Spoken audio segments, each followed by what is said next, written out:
Hello story lovers, welcome to Siri Vennela కథల ప్రపంచం. నేను మీ వెన్నెల. ముందుగా ఇంకా ఎవరైనా మన ఛానల్ని సబ్స్క్రైబ్ చేసుకోకుండా ఉంటే please do subscribe our channel. ఇప్పుడు మై డియర్ విలన్ స్టోరీని వింటున్నాం. స్టోరీలోకి వెళ్లే ముందు అందరూ వీడియోని లైక్ చేయడం మర్చిపోవద్దు. ఇక స్టోరీ.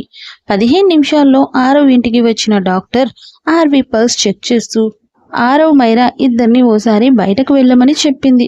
ఇద్దరు ఒకరి మొహం ఒకరు చూసుకొని బయటకు వెళ్ళగానే డోర్ క్లోజ్ చేసింది డాక్టర్. డోర్ క్లోజ్ చేసిన 10 నిమిషాలు అవుతున్నా కూడా ఇంకా బయటకు రాకపోతుంటే టెన్షన్తో కాళ్ళు చేతులు ఆడక అటు ఇటు తిరుగుతున్నాడు ఆరవ్. మైరా కూడా ఏమైందో అర్థం కాక డోర్ బయటే నిలబడి భయంగా చూస్తూ ఉండగా సరిగ్గా 15 నిమిషాల తర్వాత డోర్ ఓపెన్ చేసిన డాక్టర్ని చూడగానే ఇద్దరు ఒకేసారి ఆమె ముందుకు వెళ్ళారు. డాక్టర్, నా ఆర్వికి ఏమైంది? కంగారుగా వచ్చి అడిగాడు ఆరవ్.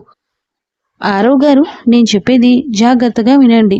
ఆర్వి ఇప్పుడు ప్రెగ్నెంట్ అని చెప్పింది డాక్టర్. వాట్? ఒక్కసారిగా బిగుసుకుపోయినట్టే ఉండిపోయారు ఇద్దరు. Yes mister Aarav, she was 6th week pregnancy అని చెప్పింది. డాక్టర్ చెప్పింది విన్న మైరా కళ్ళు తిరిగినట్టుగా అవుతుంటే ఆరవ్ చేతిని గట్టిగా పట్టుకుంది పడిపోబోతూ. మైరాను ఓ చేత్తో హ్యాండిల్ చేస్తూనే స్తబ్దుగా నిలబడిపోయాడు ఆరవ్. వాళ్ళ కండిషన్ని అంచనా వేస్తూ, ఓకే ఆరవ్ గారు, రేపు తనని ఓసారి హాస్పిటల్కి తీసుకురండి, కంప్లీట్గా చెక్ చేయాలి, అండ్ తను చాలా వీక్గా ఉంది అని చెప్పి వెళ్ళిపోయింది డాక్టర్. డాక్టర్ వెళ్ళినప్పటికీ ఇంకా అదే షాక్లో ఉండిపోయాడు ఆరవ్. 2 నిమిషాల తర్వాత మైరాని మొదట స్పృహలోకి వచ్చి, ఆరవ్ గారు, డాక్టర్ ఏమంటున్నారు? నాకేం అర్థం కావట్లేదు. మన ఆర్వి ప్రెగ్నెంట్ ఏంటి? పిచ్చి పట్టిందా ఆవిడికి అని అడుగుతున్న మైరాను ఓసారి చూసి, ముందు లోపలికి పద అంటూ ఆర్వి రూమ్లోకి తీసుకెళ్లాడు ఆరవ్. బెడ్కి చెరోవైపు కూర్చొని ఆర్వి తలపై చెయ్యి వేస్తూ నిమురుతూ తీక్షణంగా తన మొహంలోకి చూస్తూనే ఉన్నాడు ఆరవ్. 20 నిమిషాల తర్వాత స్పృహలోకి వచ్చిన ఆర్వి నెమ్మదిగా కళ్ళు తెరిచేసరికి తాను బెడ్ మీద ఉండడం పక్కనే ఉన్న మైరాను చూసి, మమ్మీ ఏంటి అలా ఉన్నావు అని అడిగింది డల్గా ఉన్న మైరా మొహం చూస్తూ. మైరాకి నోట్లోంచి మాట కూడా రాక అలా చూస్తూనే ఉంది ఆర్వీని. మైరా సమాధానం చెప్పకుండా ఏడుస్తుండడం చూసి, ఓ గాడ్ అని చిన్నగా నిట్టూర్పు వదిలి, మమ్మీ ప్లీజ్ ఇప్పుడు నువ్వు అలా ఏడవకు, నేనేదో సరిగా తినకపోవడం వల్ల కళ్ళు తిరిగి ఉంటాయి, దానికి పోయి నువ్వెందుకు ఇంతలా ఏడుస్తున్నావు? ఇక నుండి జాగ్రత్తగానే ఉంటాను కదా అంది ఆర్వి. అయినా కూడా మైరా కళ్ళల్లోంచి కన్నీరు కారిపోతూనే ఉన్నాయి. డాడ్ ప్లీజ్, మమ్మీకి ఏమైంది, ఎందుకు ఏడుస్తుంది అని అడిగింది ఆర్వి లేచి కూర్చుంటూ. ఆరవ్కి ఏం చెప్పాలో తెలియక ఆలోచనల్లో ఉండగానే, డాడ్ మీరు కూడా ఏంటి అని అడుగుతుండగానే మైరా నోరు విప్పింది మెల్లగా. ఆర్వి బేటా, ఏమైందో తెలీదా నీకు అని. Mom what is this? చెప్తున్నాను కదా నాకేం కాలేదని. ఫుడ్ నెగ్లెక్ట్ చేయడం వల్ల చిన్నగా కళ్ళు తిరిగి ఉంటాయి, దానికి కూడా. ఆర్వి చెప్తూ ఉండగానే, నువ్విప్పుడు ప్రెగ్నెంట్ అంది మైరా టక్కున. ఆర్వికి మొదట అర్థం కాలేదు. మైరా చెప్పింది కళ్ళు చిన్నవి చేసి చూస్తూ. ఏమన్నావు మామ్ అంది. డాక్టర్ చెప్పారు ఆర్వి, నువ్వు నీరసంగా ఉండి కళ్ళు తిరిగి పడిపోలేదంట, నువ్విప్పుడు ప్రెగ్నెంట్ అంది మళ్ళీ. వాట్? షాక్లో ఉండిపోయింది ఆర్వి. దాదాపు 3 నిమిషాలు ఆ రూమ్ అంతా పూర్తి నిశ్శబ్దంగా మారిపోయింది. 3 నిమిషాల తర్వాత ఆ నిశ్శబ్దాన్ని ఛేదిస్తూ ఆర్వీని గొంతు విప్పి, mom it's not joke yeah, ఇలాంటి విషయాల్లో జోక్ ఏంటి నీకు? ఐ డోంట్ లైక్ ఇట్ అని సీరియస్గా చెప్పింది ఆర్వి. మైరా ఏం మాట్లాడకుండా డాక్టర్ వెళ్తూ తన చేతిలో పెట్టిన ప్రిస్క్రిప్షన్ తీసి ఆర్వి ముందు పెట్టింది. సైలెంట్గా అది చూస్తున్న ఆర్వి కళ్ళు ఒక్క క్షణం పెద్దది అయితే కొద్ది క్షణాల పాటు గుండె కొట్టుకోవడం ఆగిపోయిందేమో. వెంటనే గట్టిగా అరుస్తూ నో అని ఆ చీట్ని చింపేసింది కోపంగా. డాక్టర్ చెప్పిన దాని ప్రకారం ఆర్వి ఇప్పుడు అరవడం ఆవేశపడడం మంచిది కాదని. ఆర్వి కీప్ క్వైట్ అన్నాడు ఆరవ్. ఆరవ్ గొంతులో ఖచ్చితత్వానికి ఆర్వి కళ్ళు చిన్నగా చేస్తూ, డాడ్ నేనెందుకు సైలెంట్గా ఉండాలి? అవన్నీ ఫేక్ రిపోర్ట్స్, నాకు తెలీదా నేనేంటనేది? పోనీ మీకు తెలీదా? అది కాదు ఆర్వి, నో డాడ్, నేను సైలెంట్గా ఉండను. నేను ఇప్పుడే తెలుసుకోవాలి. అసలు ఈ రిపోర్ట్స్ ఇచ్చిన డాక్టర్ లైసెన్సే కాదు, హాస్పిటల్ని ఇప్పటికిప్పుడు సీజ్ చేయించి తీరుతాను అని కోపంగా బెడ్ దిగబోతూ, Arvi just stop it అని గట్టిగా అరిచిన ఆరో వాయిస్కి, నో డాడ్, ఐ కాంట్. నేను ఇప్పుడు సైలెంట్గా ఉంటే నిజంగా తప్పు చేసినట్టు అవుతుంది. తప్పు చేయకుండా తల వంచే సమస్య లేదు అని ఆవేశంగా బెడ్ దిగి బయటకు వెళ్తున్న ఆర్వీని ఆపలేదు ఆరవ్. మైరా మాత్రం ఆర్వీ ఆగు అంటున్నా వినలేదు.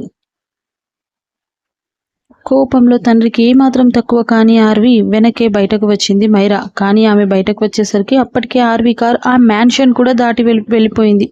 అది చూసిన మైరా ఆలస్యం చేయకుండా వెంటనే డ్రైవర్కి చెప్పి మరో కార్ తీయించి ఆర్వీ వెనకే ఫాలో అయ్యింది మైరా. ఆరవ్ మాత్రం అదే రూమ్లో కనీసం కూర్చున్న ప్లేస్ నుండి కదల్లేని కన్ఫ్యూజన్లో మిగిలిపోయాడు ఒంటరిగా. ఆర్నవ్ సామ్రాట్ గురించి ఫోన్లో చెప్పిన మాటలు విన్నమైనా ఇంకా ఒక్క క్షణం కూడా అక్కడ లేట్ చేయాలి అనుకోలేదు. వెంటనే ఆ విషయాన్ని సామ్రాట్కి చెప్పాలి అనుకుంది. కానీ కాల్లో కాదు, డైరెక్ట్గా అతన్ని కలిసి చెప్పాలి అనుకుంది. ఇక అనుకున్నదే తడువుగా వెంటనే ఆ క్యాబిన్ నుంచి బయటకు వచ్చి పార్కింగ్లోకి వెళ్ళి తన కార్ తీసుకుని సామ్రాట్కి కాల్ చేస్తూనే తను ఉన్న లొకేషన్ తెలుసుకుని అక్కడికి వెళ్ళిపోయింది మైనా. మిథునతో కలిసి బయటకు వచ్చిన ఆర్నవ్కి మైనా తన మాటలు విన్నదేమో అన్న టెన్షన్తోనే కార్ డ్రైవ్ చేస్తూ ఉన్నాడు. ఆర్నవ్ మనిషి అక్కడ ఉన్నా కూడా కానీ అతని ఆలోచనలు మాత్రం అక్కడ లేకపోవడం గమనించిన మిథున ఆర్నవ్ అని పిలిచింది. అసలు ఈ లోకంలోనే లేని ఆర్నవ్కి మిథున పిలుపు చెవులని చేరలేదు. మరోసారి గట్టిగా పిలవగానే గేర్రాడు పట్టుకుని నలిపిస్తున్న అతని పిడికిలి మీద చెయ్యి వేసి పిలిచింది మిథున. మిథున చేతి స్పర్శకు స్పృహలోకి వచ్చిన ఆర్నవ్ హా అన్నాడు ఆమె వైపు చూసి. ఏమైంది ఆర్నవ్, ఎనీ ప్రాబ్లం అని అడిగింది మిథున. నథింగ్, ఐఎమ్ ఓకే అన్నాడు ఆర్నవ్. మరి ఏమైంది, నువ్వేదో ఆలోచనల్లో ఉన్నావా? ఇక్కడైతే ఖచ్చితంగా లేవు అని చెప్పింది మిథున. వాట్ అన్నాడు ఆర్నవ్ అర్థం కాక. అదే మనిషివి ఇక్కడే ఉన్నా కూడా ఆలోచనలు మాత్రం ఇక్కడ లేవు అని మిథున.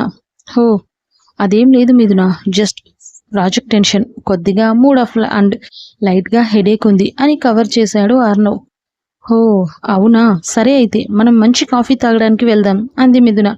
కాఫీ ఇప్పుడా అని ఆర్నవ్ అడగగానే, ప్లీజ్ ఆర్నవ్ అలా అనొద్దు, నాకు కోల్కతా కొత్త కదా, ఇక్కడ ఎక్కడెక్కడ ఏముంటాయో నాకేం తెలీదు, నువ్వే నన్ను తీసుకెళ్ళవా ప్లీజ్ ప్లీజ్ ప్లీజ్ అంటూ పౌట్ ఫేస్ వేసి రిక్వెస్ట్ చేసింది మిథున అతన్ని మూడ్ని మార్చేందుకు. మిథున ఇన్నోసెంట్ ఫేస్ చూసి నవ్వేస్తూ ఓకే అంటూ కార్ని కాఫీ డే వైపుకు తిప్పాడు ఆర్నవ్. 5 నిమిషాల తర్వాత కార్ పార్కింగ్లో పెట్టి లోపలికి వెళ్తున్న ఆర్నవ్ వాళ్ళకి ఎదురొచ్చింది సరయు. కోపంలో తండ్రికి ఏమాత్రం తక్కువ కానీ ఆర్వి వెనకే బయటకు వచ్చేసిన మైరా ఆమె బయటకు వచ్చేసరికి అప్పటికే ఆర్వి కార్ ఆ మ్యాన్షన్ దాటిపోయింది. ఇక అతను ఆలస్యం చేయకుండా వెంటనే డ్రైవర్ని పిలిచి మరో కార్ తీయించి ఆర్విని ఫాలో అయ్యింది మైరా. అంతకుముందే మైరా చూపించిన ప్రిస్క్రిప్షన్లో డాక్టర్ నేమ్ చూసిన ఆర్వి నేరుగా ఆ డాక్టర్ను హాస్పిటల్కి వెళ్ళిపోయింది. కోపంగా రిసెప్షన్లో డాక్టర్ పేరు చెప్పి తన క్యాబిన్ ఎక్కడో కనుక్కొని ఆగకుండా వెళ్తుంటే మేడం అపాయింట్మెంట్ ఉందా అని రిసెప్షనిస్ట్ మాట పూర్తి కాలేదు ఆర్వి వెళ్ళిపోవడం చూసి మేడం అంటూ వెనక పరిగెత్తింది రిసెప్షనిస్ట్. మైరా హాస్పిటల్కి రావడం, ఆర్వి ఆ డాక్టర్ క్యాబిన్లోకి దూసుకెళ్లడం, రిసెప్షనిస్ట్ డోర్ అవతలే ఆగిపోవడం ఒకేసారి జరిగిపోయాయి. ఓ గాడ్, అసలు ఎవరి అమ్మాయి ఇలా ఎలా వెళ్ళిపోయింది? ఇప్పుడు డాక్టర్ ఎంత పెద్ద రచ్చ చేస్తారో అని బయటే వెయిట్ చేస్తుంది రిసెప్షనిస్ట్. ఈలోగా హాస్పిటల్లోకి ఎంటర్ అయిన మైరా అదే రిసెప్షన్ దగ్గర ఉన్న మరో అమ్మాయిని అడిగి డాక్టర్ క్యాబిన్ ఎక్కడో కనుక్కొని అటువైపు వెళ్ళగా ఆమె క్యాబిన్ ఆ డాక్టర్ క్యాబిన్ ముందు రిసెప్షన్ టెన్షన్గా తిరుగుతూ కనిపించింది మొదటి అమ్మాయి. మైరా ఆమె దగ్గరకు వెళ్ళి ఎక్స్క్యూజ్ మీ, డాక్టర్ గారి క్యాబిన్ అని అడిగితే ఇక్కడే మేడం అని రూమ్ చూపిస్తూ అపాయింట్మెంట్ ఉందా అని ఈసారి ముందుగానే అడిగింది ఆ అమ్మాయి. అపాయింట్మెంట్ కాదు, కానీ ఇంతకుముందు ఇక్కడికి ఓ అమ్మాయి వచ్చిందా అంటూ తన ఫోన్లో ఉన్న ఆర్వి ఫోటో చూపిస్తూ అడిగింది మైరా. ఆ ఫోటో చూసిన ఆ అమ్మాయి వెంటనే, హా, వచ్చారు మేడం, నేను ఆపుతున్నా కూడా ఆగకుండా అపాయింట్మెంట్ లేకుండానే డాక్టర్ క్యాబిన్లోకి పర్మిషన్ కూడా అడగకుండా వెళ్ళిపోయారు అని ఆ అమ్మాయి చెప్పింది కంగారుగా. తను చెప్పడం ఆలస్యం, ఇక మైరా కూడా లోపలికి వెళ్ళిపోయింది. హుఫ్, ఇదేంటి వీళ్ళు ఇలా వెళ్ళిపోతున్నారు అని టెన్షన్తో బీపీ పెంచుకుంది రిసెప్షనిస్ట్. డాక్టర్ క్యాబిన్లో సడన్ గా లోపలికి దూసుకొచ్చిన ఆర్వీని చూసిన డాక్టర్, హో అరవిందా, నువ్వా, రా కూర్చో, ఏంటి సడన్ గా ఇలా వచ్చావు, ఎనీథింగ్ ప్రాబ్లం అని అడిగింది డాక్టర్. ఎస్, ప్రాబ్లమే, బట్ ప్రాబ్లం నాది కాదు, మీది. మీరు అసలు మెడిసిన్ చదివే డాక్టర్ అయ్యారా, కోపంగా అడిగింది ఆర్వి. అప్పుడే లోపలికి వచ్చింది మైరా కూడా. మైరాను ఓసారి చూసి, వాట్ అరవిందా, ఏం మాట్లాడుతున్నావు నువ్వు, ఏదో మీ డాడీతో ఉన్న పరిచయం కొద్దీ నువ్వు ఇలా నా పర్మిషన్ లేకుండా లోపలికి వస్తే కూడా ఏమనకుండా క్షేమ సమాచారాలు అడిగితే నన్నే అంటావా, ఇట్స్ నాట్ కరెక్ట్. మీరైనా చెప్పండి మిసెస్ ఆరవ్ గారు, మీ అమ్మాయికి అంది మైరాను చూస్తూ డాక్టర్ సీరియస్గా. హో రియల్లీ, అంత గొప్ప డాక్టర్ అయితే అసలు పెళ్ళే కానీ నేను ప్రెగ్నెంట్ అని తప్పు రిపోర్ట్స్ ఇవ్వవు కదా అంది ఆర్వి కోపంగా. Aravinda, been your limits. నేను తప్పు రిపోర్ట్స్ ఇవ్వలేదు, అండ్ నేను నిన్ను ప్రెగ్నెంట్ అని చెప్పడానికి నీకు పెళ్ళయిందా లేదా అనేది నాకు అనవసరం అనుకుంటా అంది డాక్టర్. షటప్ డాక్టర్, నోటికి వచ్చినట్టు వాగితే ఇప్పటికిప్పుడు మీ లైసెన్స్ క్యాన్సిల్ చేసి ఈ హాస్పిటల్ మొత్తాన్ని సీజ్ చేసేయగలను అంది ఆర్వి కోపంగా. ఆర్వి, అలా అరవకు అని పక్క నుండి మైరా చెప్తూనే ఉంది. ష్, మమ్మీ, అసలు నువ్వెందుకు వచ్చావు ఇక్కడికి అని మైరా మీద అరుస్తూ, ఇప్పుడే మీ హాస్పిటల్ మీద కేసు వేస్తాను నేను అంది ఆర్వి దబాయిస్తూ. మిస్ ఆర్వి, నీ బెదిరింపులకు నేనేం భయపడను, కానీ నేను చెప్తుంది నిజం అంది ఆ డాక్టర్ మళ్ళీ ఖచ్చితంగా. ఇక తిక్కలేచిన ఆర్వి, హో షిట్, ఏంటి నిజం, నేను అసలు ఎవరితోనూ ఫిజికల్ ఇంటిమేషనే అవ్వకుండా ఎలా ప్రెగ్నెంట్ అవుతాను అని గట్టిగా అరిచింది ఆర్వి. ఆర్వి స్టేట్మెంట్కి మైరా షాక్ కొట్టినట్టు బిగుసుకుపోతే ఆ డాక్టర్ చైర్లోంచి లేచి నిలబడింది. వాట్, నువ్వు చెప్తుంది నిజమా అని. ఆర్వి అసహనంగా కోపాన్ని కంట్రోల్ చేసుకుంటూ యస్ అంది పళ్ళు బిగపట్టి. బట్ నువ్వు నిజంగా ప్రెగ్నెంట్ ఆర్వి, నేను నిజమే చెప్తున్నాను అంది ఆ doctor. Huff, doctor, physical intimation లేకుండా ప్రెగ్నెన్సీ ఏంటి, అసలు ఇది ఎలా పాసిబుల్ అని అడిగింది మైనా. ఆర్వి అడిగింది. అదే నాకు షాక్గా ఉంది Arvi, how can this possible అడిగింది డాక్టర్. మైరా పరిస్థితి అయితే బుర్ర తిరిగిపోతుంది వారి మాటలకి. మరి నెక్స్ట్ ఏంటి గెస్ చేయగలరా, నేను ట్విస్ట్ ఏంటి అని అడిగితే ఏముంది, ఆర్వి ప్రెగ్నెంట్ అని ఈజీగా చెప్పడం కాదండి బాబు, కాస్త గెస్ చెయ్యండి, ఊహించని విధంగా ఆలోచించండి, అంతేకాని సింపుల్గా చెప్పడం కాదమ్మా. ఇంకా నెక్స్ట్ అప్డేట్ కోసం వెయిట్ చేయండి, నెక్స్ట్ అప్డేట్ కాస్త పెద్దదే ఇస్తాను.